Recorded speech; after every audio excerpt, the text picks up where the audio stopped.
बहुत समय पहले की बात है। ब्रह्मांड में धर्म और अधर्म के बीच संतुलन बना रहता था। उस समय राजा कृपाचार्य नाम के एक पुण्यात्मा राजा अपने राज्य में न्याय और धर्म की स्थापना करते थे। वे अत्यंत धर्मप्रिय थे और हर काम में भगवान विष्णु की पूजा करते थे। एक दिन राजा को रात्रि में स्वप्न में भगवान विष्णु दर्शन देने आए। भगवान ने कहा, हे राजा, तुम्हारा राज्य और परिवार सुरक्षित है, लेकिन मैं तुम्हें एक ऐसा व्रत बताऊं जिससे न केवल तुम्हारे पाप नष्ट होंगे, बल्कि तुम्हें और तुम्हारे राज्य को अपार सुख और समृद्धि प्राप्त होगी। ये व्रत है परिवर्तनीय एकादशी। इस दिन उपवास और पूजा करने से हर प्रकार का पाप समाप्त हो जाता है और पुण्य की प्राप्ति होती है। राजा कृपाचार्य ने भगवान की आज्ञा का पालन करते हुए अगले परिवर्तनीय एकादशी के दिन पूरे दिन निर्जला उपवास रखा।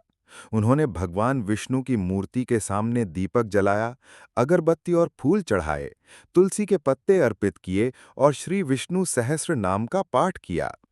उसी समय उनके राज्य में एक गरीब ब्राह्मण परिवार संकट में था। राजा ने अपने राज्य के सभी लोगों की भलाई के लिए उस ब्राह्मण परिवार की मदद की।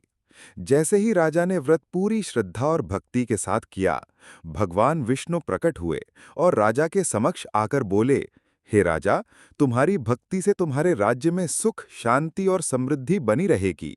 तुमने अपने कर्तव्य के साथ साथ दूसरों की भलाई भी की। यही वास्तविक धर्म है। तब से ये व्रत परिवर्तनीय एकादशी के नाम से प्रसिद्ध हुआ। इस दिन उपवास और पूजा करने से व्यक्ति के जीवन में सुख, समृद्धि, परिवार में शांति और पापों का नाश होता है। इस दिन जो भी भक्त भगवान विष्णु की भक्ति में लीन होकर व्रत करता है, वो हर संकट से मुक्त होता है और भगवान उसकी सभी मनोकामनाएं पूरी करते हैं। इसलिए प्रत्येक भक्त को चाहिए कि वो परिवर्तनीय एकादशी के दिन पूरे मन और श्रद्धा से व्रत करे, तुलसी के पत्ते अर्पित करे, भगवान विष्णु का ध्यान करे और जरूरतमंदों की मदद करे। ऐसा करने से जीवन में हर प्रकार की बाधाएं दूर होती हैं और आत्मा को मोक्ष की प्राप्ति होती है।